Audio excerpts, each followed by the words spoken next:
Olha, não tinha pessoa melhor para estar aqui comigo, 2 anos de programa, estamos aqui comemorando. Fico feliz. E parabéns aí pelo sucesso do Identidade Geral e pelo sucesso da TV Novo Tempo, que graças a Deus, a gente está falando ali nos bastidores, né? Eu deixei uma TV que já era grande e ela está maior ainda. Então eu fico muito feliz por isso. O Evidências deu uma pausa, foi em... 3 anos. 3 Há 3 anos. anos ficamos fora do ar. 3 anos, mas estamos voltando aí com carga total. Tem muita novidade vindo por aí, muita coisa. A ponto que eu chego até a dizer que, para honra e glória de Deus, as novas produções do Evidências estão colocando as outras até assim, com a qualidade um pouco inferior em relação às atuais. Eu aguardo que tem muita coisa surgindo. Muita coisa boa. Bom, o pessoal que está acompanhando a gente no domingo já conseguiu assistir o Evidências aí no finzinho Exatamente. da tarde, comecinho da noite, Essa, né? às 19h30. Então, Às quer dizer, 19h30. foi o primeiro programa, mas o inédito vai sempre ao ar às quintas-feiras, às 22h30. Esse é o inédito. Mas na virada da grada de Novo Tempo já demos um gostinho aí para o pessoal sentir o primeiro programa aí. Espero que tenham gostado, né? Hoje é o primeiro dia, né, da grade 2017 da TV Novo Tempo. Então, como o Rodrigo disse, a gente já teve às 7h30 da noite o Evidências. Você que perdeu, não tem problema. Às 10h30 da noite, na quinta-feira, tá aí, e toda semana, na quinta, às 10h30 da noite, a gente vai ter o Evidências inédito. Tá imperdível e eu vou conversar daqui a pouquinho com o Dr. Rodrigo sobre isso.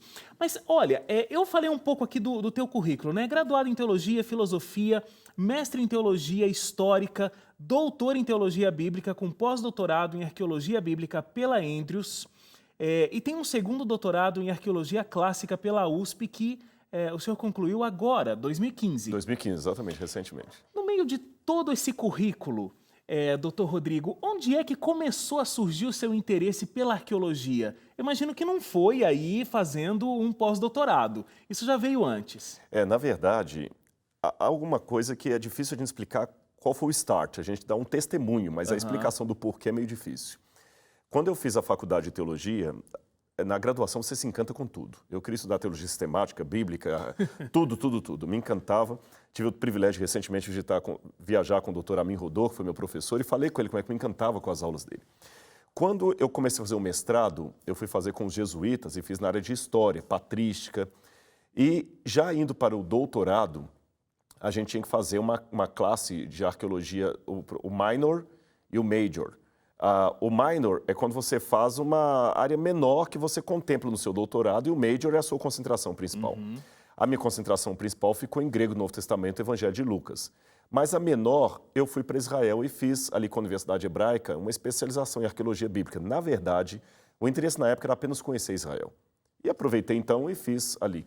Mas quando eu escavei, que eu vi aquilo, eu até posso dizer que foi quase um amor à primeira vista. Eu falei, uau, é isso aqui. E me apaixonei pela coisa. Foi em 1998 a primeira vez que eu fui para lá. Essa foi a tua primeira visita a Israel? Primeira visita a Israel, primeira participação na escavação arqueológica, que na primeira vez que eu fui, já fui para escavar. Conheci o país e fui escavar também. E o curioso é que depois, eu não tinha como mudar de áreas. Eu estava fazendo um doutorado em grego e Novo Testamento. Então a arqueologia eu percebi depois que poderia ser uma outra ferramenta, e hoje os 2 doutorados eles acabam tendo um diálogo. E eu trabalho junto hoje com as 2 áreas, a área da arqueologia e da teologia bíblicas. E, inclusive, essa tua primeira viagem a Israel, eu fiquei sabendo que teve um momento muito curioso, porque você estava tão empolgado, tão feliz de estar ali pela primeira vez, que você saiu andando pela madrugada e ficou ali realmente pensando e agradecendo por estar naquele lugar que você tinha estudado tanto sobre e agora estava fisicamente ali, né? E tem uma coisa interessante, Wagner, que eu quero lhe testemunhar não só do local, mas de algumas pessoas em especial. Na época que eu fui para lá, eu estava fazendo o primeiro doutorado, como eu falei. E aqui em São Paulo, eu ficava no mosteiro de padres. Para quem não sabe, o meu doutorado foi feito na Universidade Católica, o único não adventista ali, naquele curso. E eu nunca neguei aquilo que eu acredito como adventista do 7º dia. Mas eu aprendi com o falecido pastor George Vandeman, corrigindo, que fazia o Está Escrito, George Vandeman, que dá para você testemunhar com classe e com educação. Isso virou até tema de um programa Evidências, testemunhando com classe. discordando com A classe. gente não precisa ser sempre assertivo e combativo, né? Exatamente. E Deus não precisa de advogado, Deus precisa de testemunha. E eu posso questionar ideias, não pessoas. É tão legal você estar falando isso no mundo que a gente está vivendo, Claro. de redes sociais, onde as pessoas são tão extremistas e duras, brigam, né? brigam. Eu acho isso muito sério. E outra, olha, Jesus era a verdade, nem por isso ele deu palpite em tudo. O primeiro ponto é esse. Segundo, Jesus falava de ideias, mas não pessoas. Então vamos deixar bem claro uma coisa aqui. Existem dois extremos perigosos. Um extremo é você ser aquele constante gladiador da fé. Eu vou brigar com todo mundo e matar todo mundo em prol do que eu penso. O segundo extremo é ser muito bonzinho e não falar as verdades que precisam ser ditas para não se ofender, para não ofender ninguém. Ser sempre simpático. Sempre simpático, sempre politicamente correto. Eu nunca neguei aquilo que eu acredito como adventista e há doutrinas diferentes da Igreja Católica. E mesmo assim tive muitos amigos lá e que vê um episódio de Israel. Aqui em São Paulo eu ficava num mosteiro de padres que, além de não cobrarem por eu ficar ali, uma vez eu cheguei à noite para estudar lá, eles sempre separavam a minha comida. Sempre separavam a minha comida. Que eu chegava à noite, dormia lá, e o dia que eu cheguei, o padre correu, tomou o prato da minha mãe e pediu desculpa. Rodrigo, desculpe, ficou muito sem graça. Eu vou fazer um ovo frito para você com arroz. Eu falei, desculpa, o que foi? Nós não sabemos que era o dia que você vinha e a menina colocou porco no feijão hoje. Como você não come porco, desculpa, a gente esqueceu. Ele foi lá e fritou um ovo para mim e pôs arroz. Eu vou falar, o homem respeitou a minha crença. Com certeza. E foram esses mesmos padres que, quando eu manifestei o desejo de ir para Israel, não tinha condição financeira, só pagava passagem, conseguiram para eu ficar na Maison Notre-Dame de Sion, que é no centro de Jerusalém, durante o tempo que eu estava estudando em Jerusalém. Então, esse padre foi me receber no aeroporto. E quando nós chegamos em Jerusalém, que o aeroporto é em Tel Aviv, na verdade perto de Tel Aviv, não dentro da cidade de Tel Aviv, é o Ben Gurion, perto de Tel Aviv, nós pegamos um cherut, que é uma van, e chegamos na cidade 2 horas da manhã. E quando eu vi a cidade velha lá embaixo, os olhos encheram de lágrimas, porque eu tinha conhecido só por foto. E o padre olhou e falou assim, está emocionado? Eu falei, estou. Eram 2 horas da manhã. Ele viu que eu estava assim como uma criança vendo uma loja de brinquedos. E ele falou assim, eu já entendi, você quer ir lá, né? Eu falei, quero. Não tinha cansaço de fuso horário nem nada. Fomos a pé até as muralhas 2 horas da manhã. Coisa que com a violência do Brasil não sei se seria possível fazer aqui, mas lá eu fui e foi uma experiência que me marcou bastante. Incrível. E de lá para cá, essas viagens foram muito constantes. Agora, o senhor acabou de chegar de lá, porque essa primeira temporada do novo Evidências foi gravado lá. Então, a gente já está ansioso para assistir todos esses mais de 20 episódios que a gente vai ter nessa primeira temporada, né? E tem virado bastante rotina, inclusive igrejas patrocinarem excursões até Israel. O senhor mesmo já foi várias vezes, né, guiando excursões até Israel. O senhor acha que isso é positivo, é legal? A gente ajuda a divulgar a mensagem bíblica com a visita à cidade? Eu acho muito apropriada a sua pergunta e eu agradeço por você tê-la colocado. Eu já fui 19 vezes para lá. Já fui para Israel para escavar, já fui a Israel para estudar, já fui a Israel para levar grupos, já fui a Israel para dar palestra. Em novembro agora eu vou para lecionar lá. E toda vez que eu vou, não tem uma vez que eu voltei para casa sem ter chorado em algum momento emocionado, como se fosse a primeira vez. É mesmo? Não houve uma. O dia que eu houver vai ser inédita, todas as vezes. Eu fui com a turma lá, teve um momento que eu me emocionei lá. Sempre eu me emociono. E não vou falar assim, eu me emociono dessa vez no Jardim das Oliveiras. Tem um lugar... Cada vez é uma coisa diferente. Exatamente. Então, eu acho que é uma coisa muito apropriada, porque em 1998, quando eu fui a primeira vez, você falar que queria conhecer as terras bíblicas era como falar assim, eu quero ir para Marte. Era uma coisa de outro mundo. Sim. Você está entendendo? Hoje, é lógico, ainda não é tão simples assim, uma ida para Israel, tão acessível, mas não é tão complexo como naquela época. Sim. O Brasil tem as suas crises financeiras, econômicas, aqui a pauta não é sobre política, mas eu posso dizer que estamos numa situação melhor, talvez, do que naquela época, pelo menos para viagem no exterior, mesmo nos Estados Unidos. Então, que bom que muitas pessoas estão indo. E a bênção de ir para Israel é que elas vão poder ver o local onde a Bíblia aconteceu. Eu digo que ali a Bíblia é lida em 3D, sabe? Porque ali a Bíblia tem cheiro, formato, cor, sabor, visão, porque a terra tem o cheiro da Bíblia.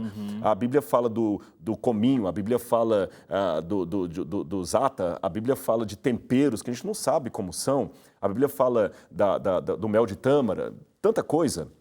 A Bíblia fala do cheiro, do orvalho, do deserto. É muito bom isso. E eu acho importante que as pessoas voltem com 3 coisas imprescindíveis para uma boa viagem a Israel. Letra A, o turismo, porque a pessoa também quer passear, quer conhecer um novo lugar. Letra, não por ordem de prioridade, apenas classificando, turismo. Letra B, espiritualidade, porque tem que ter um momento que você se reentrega a Deus. Há casos até pessoas que se entregam pela primeira vez. Já teve ateu que viajou comigo e que se entregou a Deus lá em Israel. E em terceiro lugar, cultura religiosa. Aí aqui eu alerto com uma coisa. Eu só temo que algumas pessoas... Você sabe que a diferença, Wagner, entre veneno e remédio é uma questão de dosagem. Com certeza. E eu temo que alguns estão fazendo com que a ida para Israel... O motivo, eu já falei que é excelente, maravilhoso, mas possa tomar um viés um pouco questionável. Primeiro deles, que me preocupa. Virar Israel a Terra Santa naquele sentido dos soldados cruzados, das cruzadas. Que a pessoa vai para lá, pega pedrinha mágica para... Tudo bem, a pessoa trazer uma pedrinha como lembrança para colocar lá. Olha, essa aqui é uma pedra do Rio Jordão. Não é isso que eu estou questionando. Pessoas trazem lembrança quando vão para os Estados Unidos também e tudo mais. Mas pessoas que querem fazer aquilo, olha, isso aqui é uma pedra mágica, que foi ungida no templo. Foi ungido em tal lugar. Uma vez eu estava explicando para um grupo a caída da cidade de Jericó no sítio arqueológico de Jericó. Chegaram 4 ônibus de brasileiros de uma dessas caravanas. Eu tive que parar minha explicação porque eles desceram do ônibus gritando tanto glória e tanto aleluia e gritaram e subiram até um monte lá e gritaram, conquistamos Jericó, glória a Deus, conquistamos Jericó. Gritaram quase 20 minutos. Ficou uma situação ruim para mim porque o pessoal deixa eu explicar lá em cima e pensaram que por ser brasileiros estavam comigo. E depois que gritaram, desceram, entraram no ônibus e foram embora. E eu fiquei pensando assim, gente, eu estou aqui preocupado em mostrar como é que Jericó caiu, que eu levo a Bíblia na mão, abro a Bíblia e mostro. Sim. E eles só gritaram e voltaram. Qual foi a experiência daquilo ali? Segundo, às vezes algumas pessoas, alguns guias, toda profissão tem pessoas de todos os lados. Há guias muito bons, muito competentes, mas há guias também muito ruins, que fazem o discurso que o grupo quer ouvir. Então, se você quiser que o guia te mostre a pedra onde Jesus sentou, ele vai te mostrar. Aí muita gente vai lá e eles preferem, Wagner, pedir o mito ao invés do real. Por exemplo, o tanque de Betesda, eu tenho como mostrar o tanque de Betesda do tempo de Cristo. Eu tenho como mostrar a escadaria da porta de Juda, onde Jesus subiu. Eu posso falar X, ele esteve aqui. Mas muitas pessoas querem ver a Via Dolorosa, que é uma coisa medieval, que não tem nada a ver com a época de Cristo, tá certo? Eu quero ver a Via Dolorosa. Não, porque aqui fala que é a Via Dolorosa. E lá mostra o lugar onde Jesus colocou a mão e é mito, mito. Eu respeito a fé das pessoas, mas eu tenho uma obrigação perante Deus, eu não posso mostrar mito. Como arqueólogo, inclusive, Como arqueólogo, né? exatamente. Eu tenho um nome, mais que um nome a zelar, eu tenho um compromisso com Deus. Uma responsabilidade, exatamente. Né? Então eu digo o seguinte, vá para Israel, mas dê uma lida primeiro no que a arqueologia fala, para você não cair em engodo, porque, como eu falei, dá para ver muita coisa. Tem 3 coisas que você vai ver em Israel. Tradição, para esquecer. É aquele negócio que o pessoal fala, mas que é medieval, não tem nada a ver com o tempo de Cristo. Possibilidade, é como se eu dissesse, Jesus esteve no Novo Tempo. Mas eu não posso falar se ele esteve no estúdio A, no B, no C, na sala do pastor Toninho. Possibilidade, ele esteve aqui.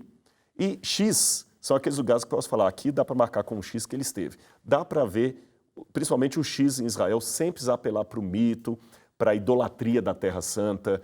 A terra não pode ser uma idolatria. Lembra que quando o povo judeu se tornou o templo de Jerusalém um objeto de idolatria, Deus permitiu que Nabucodonosor e depois os romanos destruíssem o templo. Eu amo Israel. Mas Israel não pode ser um objeto de idolatria, nem de fantasia em nome da fé. E o senhor tem uma frase, o senhor já disse algumas vezes, que a fé ela pode ser comprovada.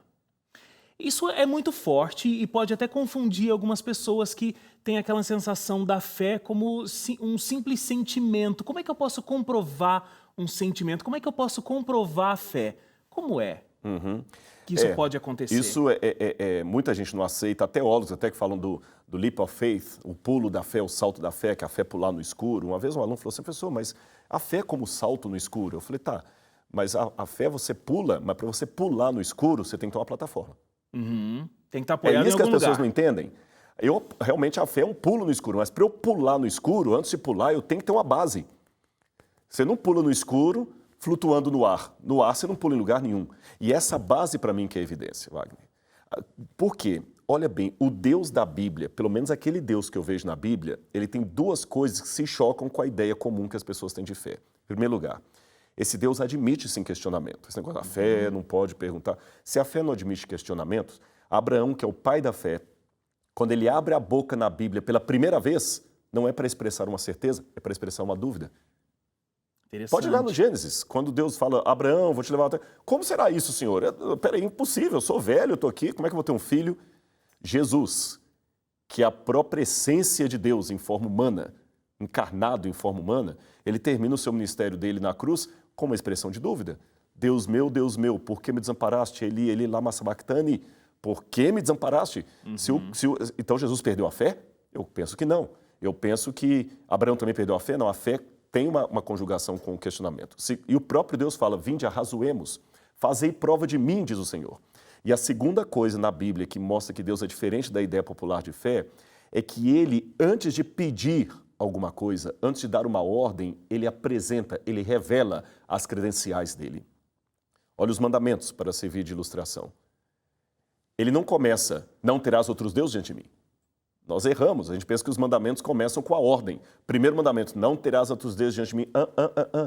Os mandamentos começam com um preâmbulo que é tão importante quanto as 10 regras. Eu sou o Senhor teu Deus, que te tirei da terra do Egito e da casa de servidão. Você viu o que eu fiz. Eu já dei evidências de quem eu sou. Agora então me obedeça. Então, quando eu vejo, primeiro, pela história, o testemunho de que Deus existe, quem Ele é. Pela Bíblia, o testemunho do que Ele tem a meu respeito.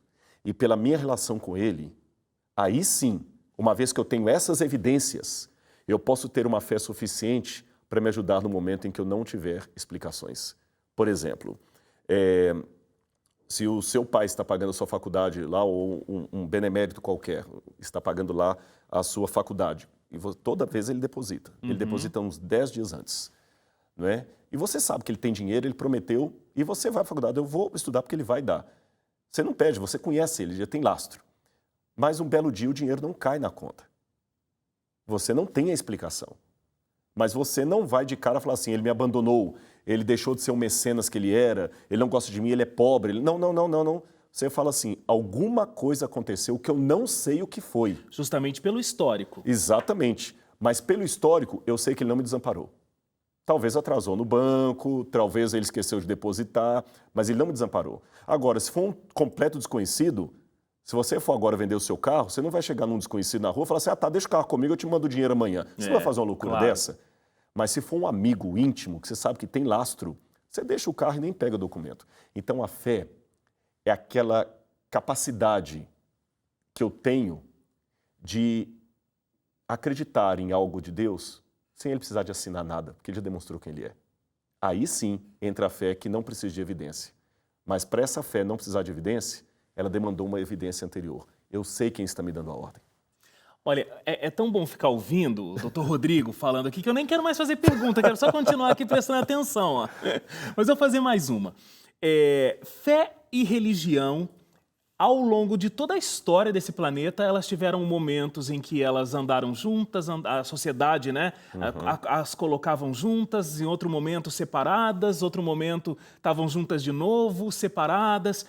Mas sempre existe esse pensamento de que ciência e religião são coisas completamente diferentes, completamente opostas, estanques e que elas não podem estarem unidas. O seu trabalho junta essas duas áreas, a ciência e a religião.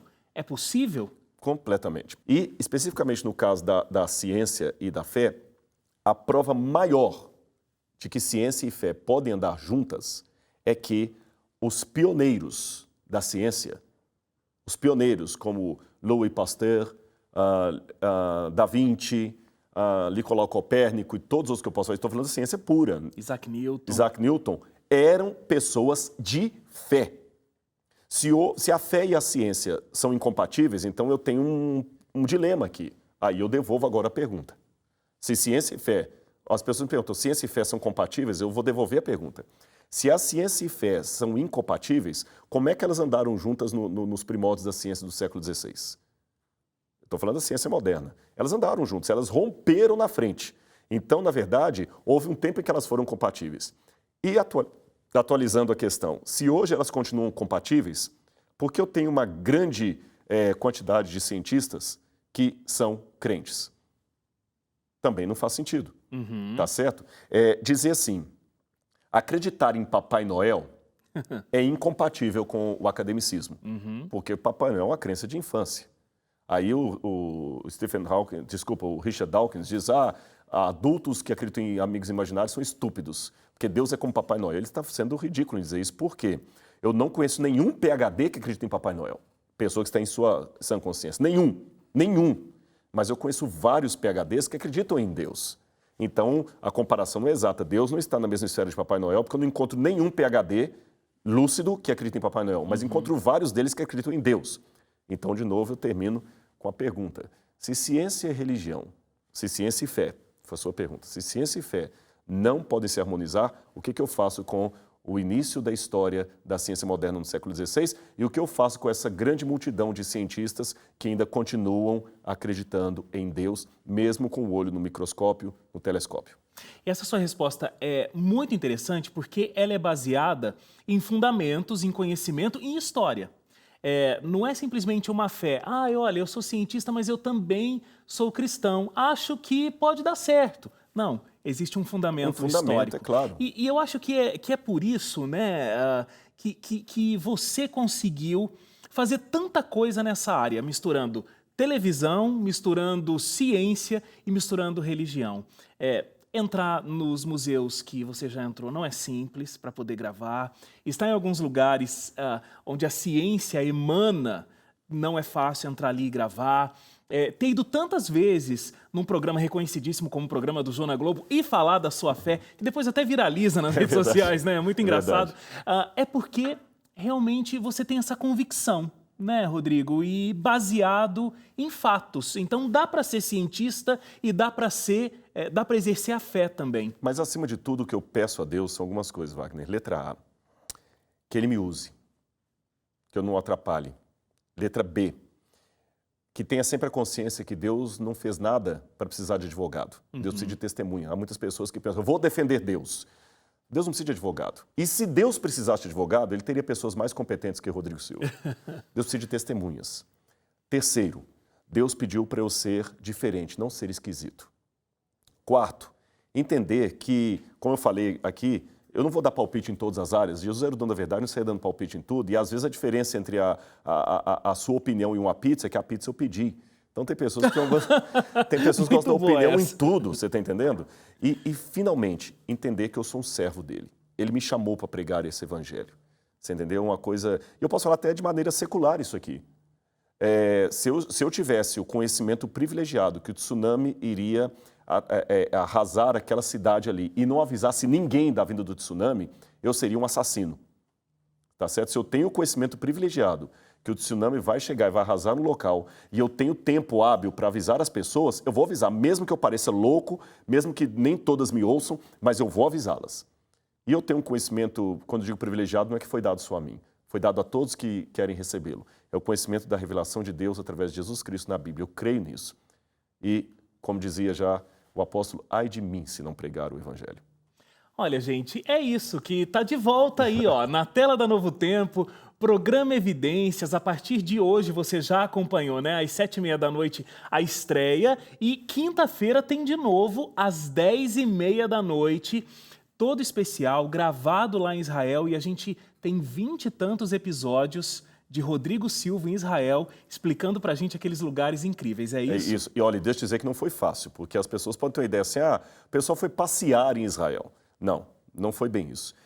Um outro canal de TV, uma vez, eu encontrei com eles em Israel, eles ficaram assustados, porque eles foram com mais de 15 ou 16 pessoas e o apresentador para gravarem um único documentário de 1 hora. E era um documentário que não tinha tanta recurso assim. Ficaram 1 semana ou 10 dias para gravar um documentário de 1 hora. Nós ficamos 16 dias e trouxemos 21 programas e material para mais 3 ou 4 programas. E nós éramos apenas 4. Rodrigo, olha, um grande prazer ter você aqui. Nosso presente de 2 anos de programa foi a sua presença aqui. Eu que agradeço. Muito obrigado e volte mais vezes, por favor. Muito obrigado. Eu conto com a oração de você e de todos os... Qual câmera? Qual é essa aqui? Eu não estava acostumado. Olha, você que está em casa, então...